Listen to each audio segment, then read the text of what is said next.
94 koronavirus kasu berri atzeman dira Nafarroan azken egunean.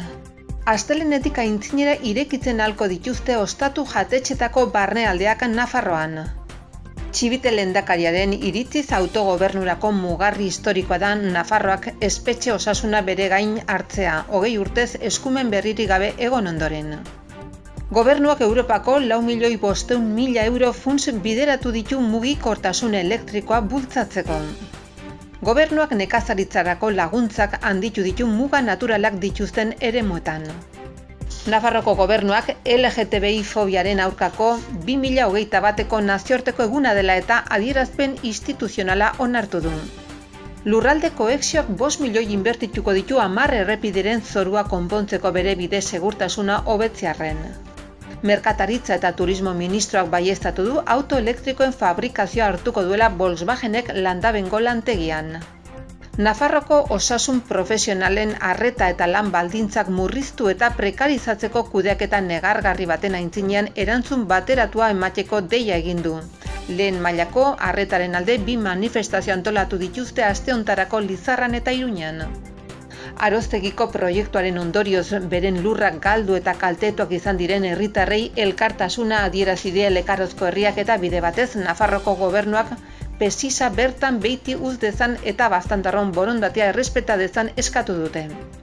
Iruñako udalak 2020an ere garapenaren aldeko nazioarteko lankidetzako programa lagundu zuen 1.500.000 eurorekin aurrekontuaren 0,78%. Demokrazia partizipatiboaren Iruñako tokiko behatokia eratu da hiriko partaidetza esperientzien jarraipena eta analisia egiteko espazioa.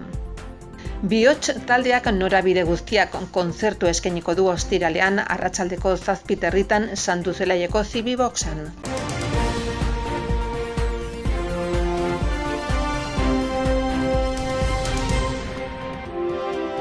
Asteartean 2.634 PCR eta antigenoen testak egin ziren Nafarroan eta 2,4 positiboa eman zuten 64 COVID kasu denetara.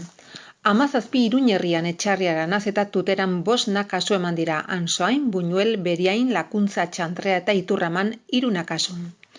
135 persona ingresatuta daude une honetan, hauetatik 26 zainketa bereziko unitatean eta 16 etxean daude hospitalizazio modalitatean. Covidaren eragin metatua Nafarroan 14 egunetakoa 250 kasuetara jaitsi da eta 7 eguneko metaketa 100 kasutan dago. Azkenik 4 orduotan 80 ikasle sartu direla konfinamentuan, hoiekin 1.260 dira beraien etxetan bakartuta dauden ikasleak, guztien artean 2,03%. Bizikidetza gela egonkorrei dagokionez 38 ikastetxetako 67 ikasgeletako kideak daude bakartuta.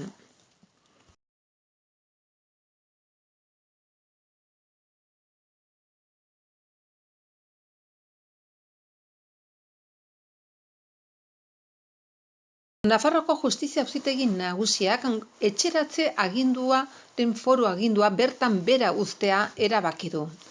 Ez hori bakarrik, ostalaritzako terrazak gaueko 10:00 ixteko agindua ere atzera bota du aginte judizialak. Auzitegiaren iritziz, ordutegi muga hoiek etxeratze aginduaren testuinguruan bakarrik dute zentzua. Ordutegiaren muga hoien helburua agindua betetzen laguntzea baita. Eremu pribatuen kasuan, zein publikoan, gehienez 6 personako bilerak egiteko mugei dagokionez, Auzitegi Nagusiaren iritziz erabaki egokia eta proportzionatua da aurreko ebazpenetan adierazi duen bezala. Kontzat jo ditu Nafarroko gobernuak hartutako gainerako neurriak, bereziki gurtza aretoetan ezarritako edukiera mugak, beharrezkoak eta proportzionalak direlakoan izan ere, administrazioarekiko auzien salak mugikortasuna gobernuari beraz, beharrezko izanez gero, herrikako itxialdi perimetralak ezartzerik izanen du aurrerantzean ere.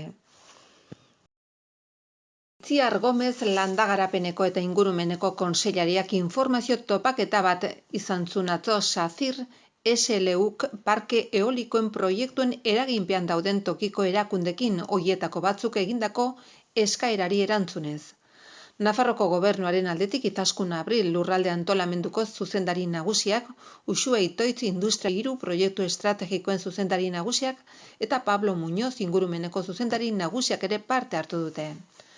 Toki entitateen aldetik, Ester Dozi aste honetatik aintzinera Foru Komunitateko 60 osasun zentrok segurtasunaren botoia sistema izango dute, langile publikoek pairatutako arrisku edo mehatxu egoeren aurrean ohartarazteko.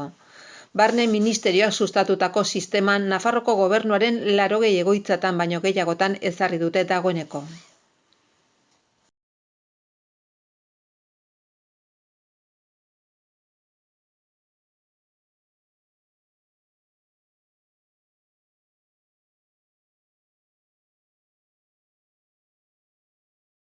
Iaz 2000 tona hondakin baino gehiago Foru Komunitateko errekatan amaitzea saihestu zuen Nafarroak, hau da, 250 zabor kamioi oso.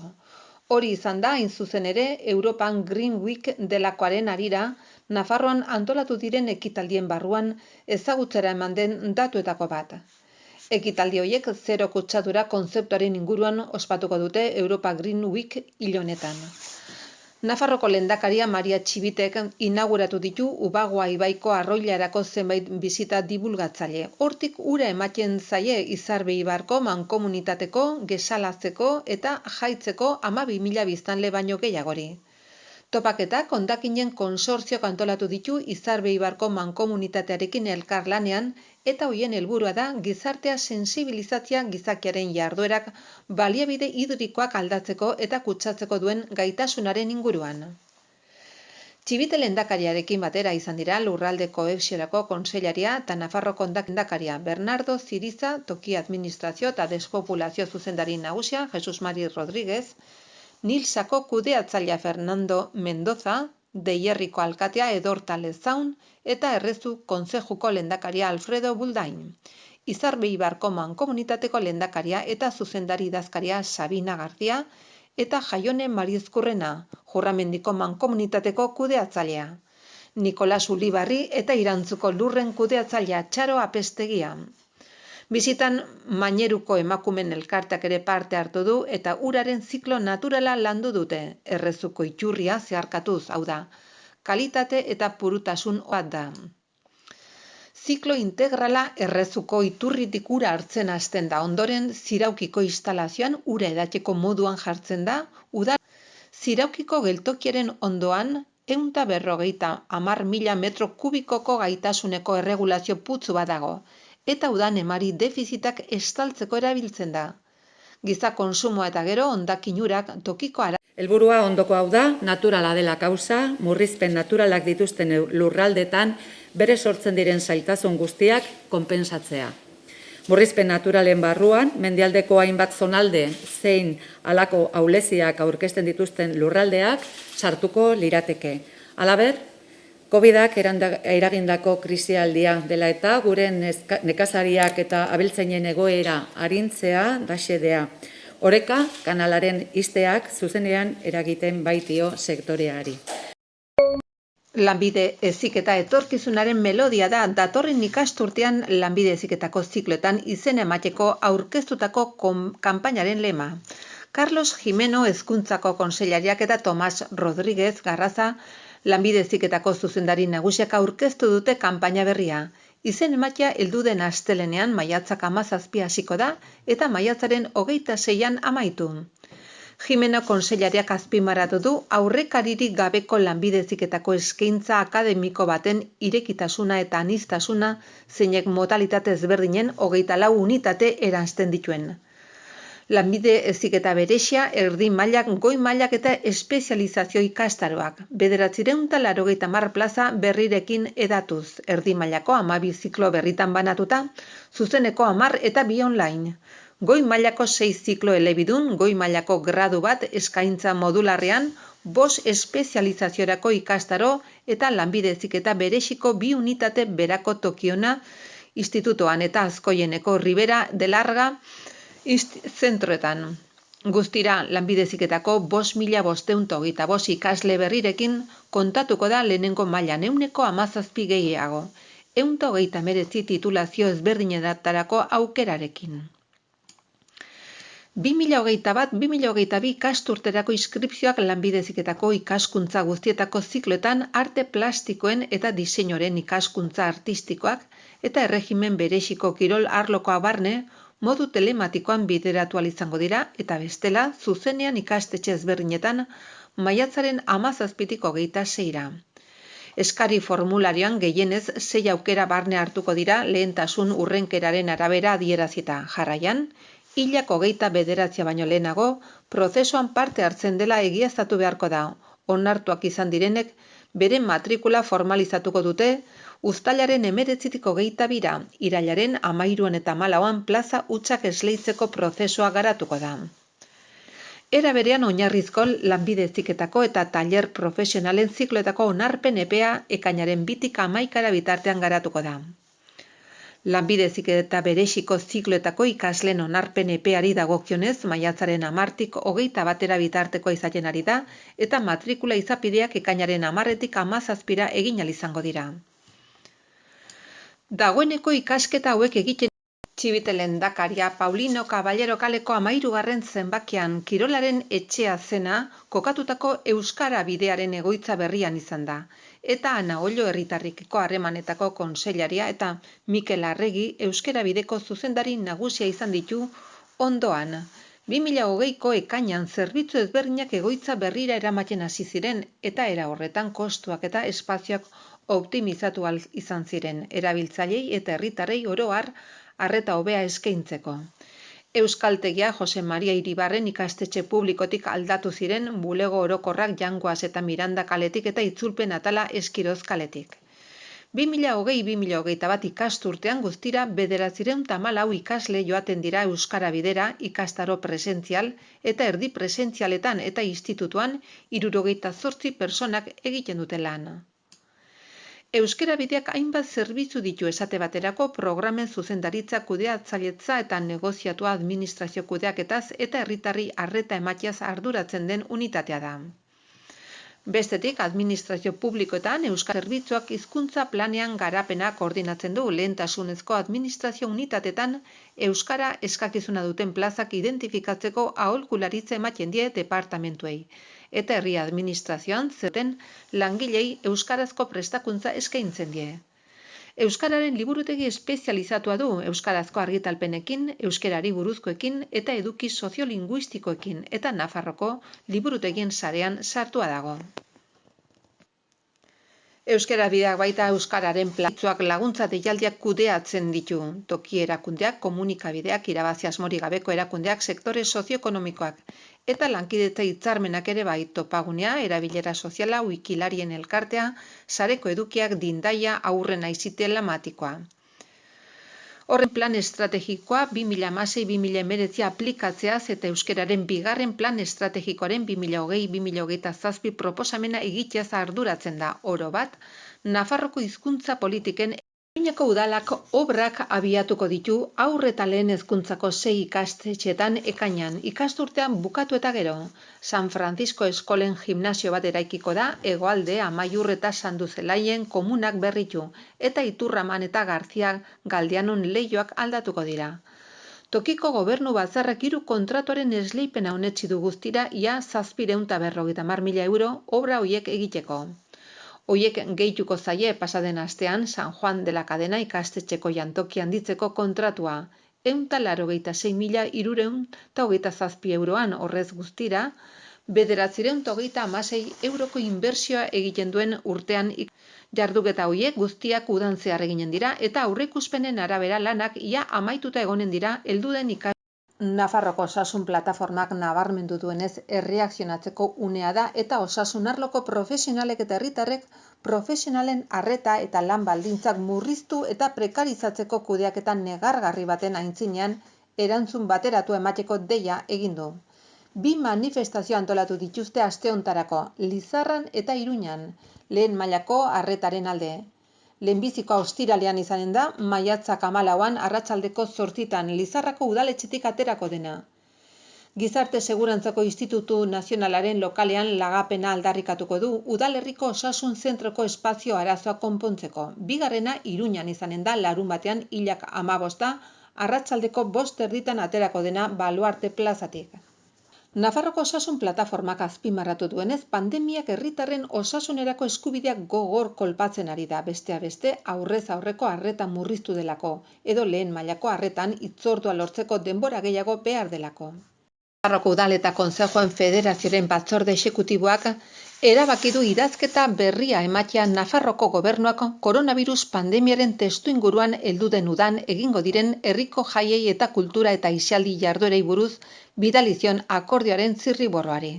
Horretarako batzordearen erabakiaren arabera, Federazioko presidentea Juan Carlos Castillok beste testu idatzi bat bidaliko die bokalei, haiek ekarpenak egin ditzaten eta ondoren batzordearen beste bilera batean bozkatuko da datorren astean.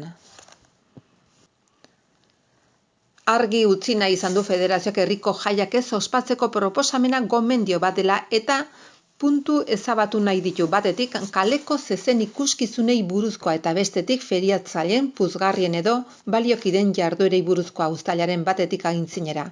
Gai horiek ez zirelakoan aztertu gobernuak federazioarekin gai horri buruz egindako bileran.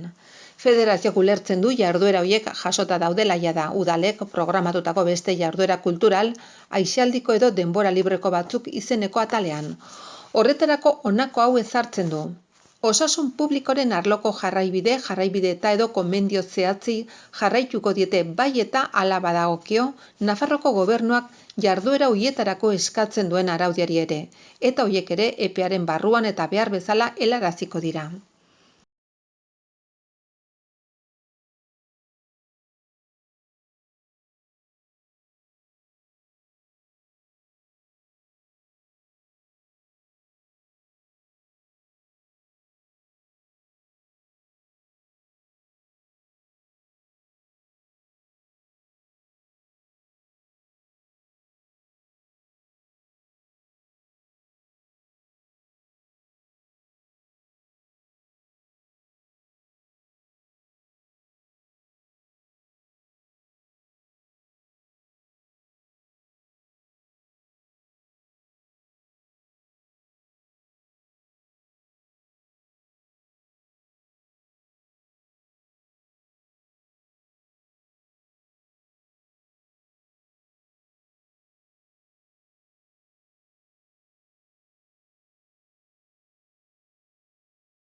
Iruñeko udalak 2020an ere osasun krisiaren eta konfinamenduaren ondorioak ukitutako urtean garapenaren aldeko nazioarteko lankidetzako udal programa lagundu zuen. 1.500.000 eurorekin aurrekontuaren 0,78%. Horrela, Nazio Batuen Erakundeak garapenaren aldeko nazioarteko lankidetzara bideratzea gomendatzen duen gutxieneko 100koa bete zen. Iruñan biztanle bakoitzak urtean 7,52 euro eman zituen. Programaren helburua da herrialde pobrenetako edo hegoaldeko herrialdeetako komunitatei laguntzea. Garapenaren aldeko nazioarteko lankidetzako udal programa 4 lan ildo nagusitan egituratzen da eta 6 diru laguntza deialdi barne hartzen ditu. Aurten Iruñeko udalak garapenaren aldeko lankidetzarako zuzkidura 1.913.319 eurora handitu du, hiriko aurrekontuaren 0,08%. Horrela, garapenaren aldeko plan zuzentzaileak 2021 urterako ezarritako helburua betetzen da, aurreko urteko aurrekontuarekin alderatuta gora egin ondoren. Demokrazia partizipatiboaren Iruñeko tokiko behatokiak lehen bilera egin du eta udal organo hori eratzeko ez ezik bere funtzionamendua, zereginak eta bileren aldizkotasuna zehazteko ere balio izan du. Behatokia udaleko kideek, Nafarroko gobernuak izendatutako pertsona batek eta gizarte ehunaren ordezkariek osatzen dute, eta udalerriko partaidetza esperientzien jarraipena eta analisia egiteko espazio moduan proposatu da. Iruñeko udaleko herritarren partaidetzarako erreglamenduan ezarritakoarekin bat, organo hori beharrezkoa da udal erreglamenduan aurreikusitako edozein partaidetza organo eratu ahal izateko. Astearte arratsaldean, Deskalzos kaleko udal igogailuaren ondoko eraikinean egindako demokrazia partizipatiboaren Iruñeko tokiko behatokiaren lehen saiori hasiera emateko, hezkuntza, herritarren partaidetza eta Gazteriako alorreko zinegotzi ordezkari Fernando Sesmak ongi etorri eman zuen, organoaren lehendakari gisa. Gero demokrazia partizipatiboaren Iruñeko tokiko behatokia herritarren partaidetzari buruzko erreglamenduaren esparruan kokatu zuten eta ados jarrita haren funtzionamenduari zereginei eta bileren aldizkotasunari buruz erabaki zuten. Lehendakariaz eta idazkariaz gain, lehen bilera hortara bertaratu ziren Iruñeko udaleko osoko bilkurako talden ordezkariak, partaidezako alorreko zuzendaria, udal teknikari bat eta Nafarroko gobernuak izendatutako pertsona bat. Herritarren ahots gisa bertan egon ziren herritar aktiboen eta kolektiboen udal erregistroan izena eman duten hautagaien artean hautatutako pertsona bat eta Iruñan demokrazia partizipatiboaren esparruan eta herritar partaidetza sustatzeko lan egiten duen elkarten ordezkari bat. Organoa osatzeko Iruñan kanpusa duten unibertsitate bakoitzeko kide bana, Nafarroko Unibertsitate Publikokoa, Nafarroko Unibertsitatekoa eta Urrutiko Hezkuntzarako Unibertsitate Nazionalekoa. Bihotz taldeak norabide guztiak izenburupeko kontzertua eskainiko du maiatzak 14an arratsaldeko 7:30 Sanduzelaioko Zibiboxan. Emanaldiaren sinopsiak horrela dio, bihotz gara eta istorio bat kontatzera gatoz, txalapartak, Euskal Herri musikaren oinarri den tresna honek izan ditzaken norabide desberdinak erakustea. Joera tradizionaletik hasi eta doinu moderno eta garaikideekin amaitu arte. Txalapartak denboran zehar izan duen garapena erakusten dugu beti ere umore pixka batekin, bestalde era askotako joaldiak beste instrumentu, dantza eta kantoekin uztartzen ditugu momentu gozoak sortuta.